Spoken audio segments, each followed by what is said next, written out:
নমস্কার বন্ধুরা, বেদকথার পরিবারে সবাইকে অনেক অনেক স্বাগত। বন্ধুরা, আমরা তো প্রায়শই বাড়ির আশেপাশে দিনে দুপুরে অথবা রাতের অন্ধকারে শুনতে পাই যে আচমকাই বিড়াল কেঁদে উঠছে এবং সেই কান্না খুবই ভয়ঙ্কর এবং তা শুনেই কিন্তু আমাদের মনে একটা কুডাক ডাকতে থাকে। না জানি কী বা এক অপ্রীতিকর ঘটনা ঘটতে চলেছে, কে জানে বাড়িতে আবার কি অশুভ কাজ হতে চলেছে বা কি ক্ষতি হতে চলেছে আমাদের সঙ্গে। এই নিয়েই কিন্তু আমাদের মনে একটা বিরাট বড় ভয়ের আশঙ্কা জাগা দেয়।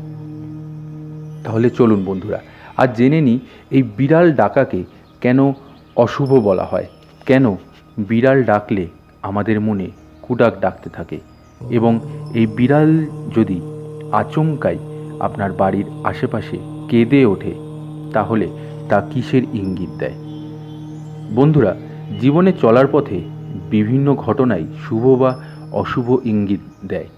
ভবিষ্যতে কি কি ঘটতে পারে তার আশঙ্কা পেয়ে নানা রকম কুসংস্কারে মন চলে যায় আমাদের। নানা রকম কুসংস্কারের মধ্যে দিয়ে বিড়ালের নানা কর্মকাণ্ড আমাদের সাবধান করে দেয়।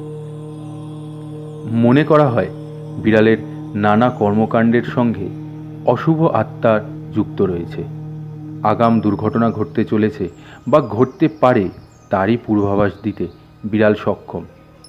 রাস্তায় কাটলে কালো রঙের বিড়াল বা বিড়ালের কান্না এক অশুভ সংকেতের আভাস দেয়।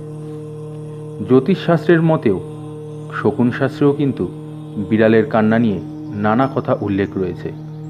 ভবিষ্যতে কি কি ঘটতে পারে তার আভাস দিতেই নাকি বিড়াল জোরে জোরে একঘেয়েমি কান্না করতে থাকে। শুধু বিড়াল নয়, শকুন শাস্ত্রে পশুদের কান্না নিয়েও নানা উল্লেখ রয়েছে।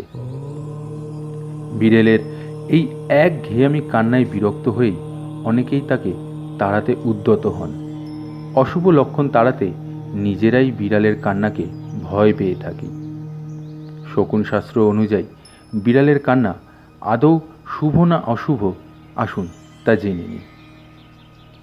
শকুন শাস্ত্র মতে বাড়ির বাইরে বিড়ালের কান্না মোটেই ভালো নয়।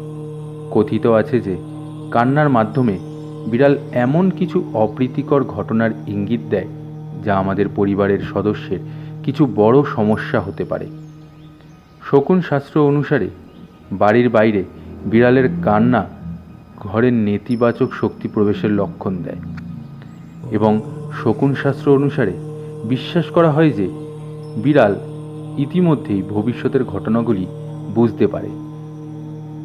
যদি এই পরিস্থিতিতে মুখোমুখি হন তাহলে দ্রুত বিড়ালটিকে বাড়ি থেকে তাড়িয়ে দেওয়ার চেষ্টা করুন। কারণ বিড়াল যখনই আপনার বাড়ির দোরগোড়ায় এসে কান্না করবে, বুঝবেন আপনার বাড়িতে কিন্তু কিছু অশুভ ইঙ্গিত দেখা দিচ্ছে, কিছু অপ্রীতিকর লক্ষণ দেখা দিচ্ছে। আপনার বাড়িতে কোনো না কোনো ক্ষতি হতেই চলেছে। কেউ না কেউ আপনার পরিবারের বিরাট বড় ক্ষতির সম্মুখীন হতে চলেছে।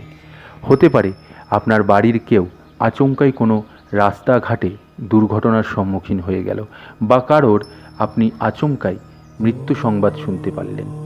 এরকম ধরনের কিন্তু ঘটনাগুলি বিড়ালের কান্না আগাম থেকেই জানান দেয়।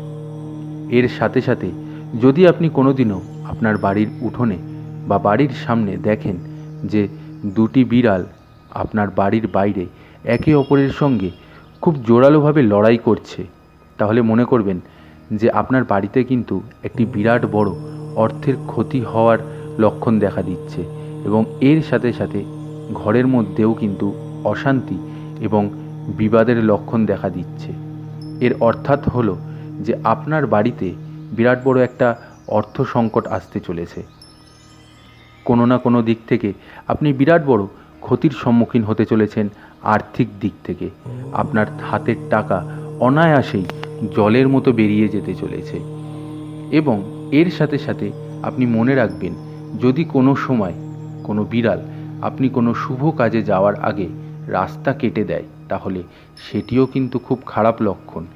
এতে আপনি যেই কাজের লক্ষ্যে যাচ্ছেন সেটি আপনার সফল নাও হতে পারে, সেখানে আপনি বাধাপ্রাপ্ত হতে পারেন, আপনার সেখানে ক্ষতি হয়ে যেতে পারে, বা যেই হওয়া কাজটা একদম হবে বলেই আপনি জানতেন সেটি কিন্তু সম্পূর্ণভাবে নষ্ট হয়ে যাবে। তাই যদি কখনো আপনি দেখেন যে বিড়াল আপনার বাড়ির সামনে এসে কাঁদছে, বা আপনার বাড়ির সামনে দুটি বিড়াল একত্রিত হয়ে লড়াই করছে, তাহলে তৎক্ষণাৎ তাকে সেখান থেকে তাড়ানোর ব্যবস্থা করুন। এবং এরই সাথে সাথে যদি আপনি রাস্তায় চলার সময় দেখেন যে আপনার সামনে থেকে বিড়াল পথ কেটে এগিয়ে চলে গেছে, তাহলে তৎক্ষণাৎ আপনি নিজের ইষ্টদেবকে স্মরণ করে সামনের দিকে এগিয়ে যাবেন। প্রয়োজনে একটু থুতু ফেলে দিয়ে তারপরে এগিয়ে যাবেন, দেখবেন সব বাধা বিপত্তি কেটে যাবে। আশা করছি ভিডিওটি আপনাদের ভালো লেগেছে বন্ধুরা। তথ্যটি ভালো লাগলে অবশ্যই আমার চ্যানেলটিকে সাবস্ক্রাইব করে নেবেন, তার সাথে সাথে আমাদের পেজটিকেও ফলো করে নেবেন। আর যারা নতুন আছেন তারা অবশ্যই চ্যানেলটিকে সাবস্ক্রাইব করে নিয়ে একটি বেল আইকনটি প্রেস করে অল নোটিফিকেশানটি অন করে নেবেন, আর তার সাথে সাথে লাইক করে প্রচুর প্রচুর শেয়ার করে দেবেন এরকম আরও অজানা তথ্য পাওয়ার জন্য। আগামী দিনে আরও এরকম অজানা তথ্য আমি আপনাদের সামনে তুলে ধরব। আজ এখানেই শেষ করছি। সবাই ভালো থাকবেন এবং সুস্থ থাকবেন। নমস্কার।